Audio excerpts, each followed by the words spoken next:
ओडिशारू फेरिब मौसुमी 25 रु आसिब शीत। ओडिशारू 2-3 दिन भितर मौसुमी लेउटिबा आरंभ हेब। मौसुमी लेउटाणी पई पाग अनुकूल रहिछि।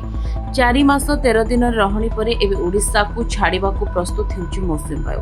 अनेपटे दक्षिण बांग्लादेश एवं संलग्न उत्तर बंगोपसागर उपरे समुद्र पतन ठारू 3.1 किलोमीटर उच्चतार एक घूर्णिबलय सक्रिय रहिछि।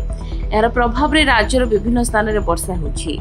दक्षिण ओडिशा, उत्तर ओडिशा, आभ्यंतरीण ओडिशा एवं उपकूल ओडिशार किछि स्थान रे हालुकारु मध्यम धरण वर्षार संभावना रही।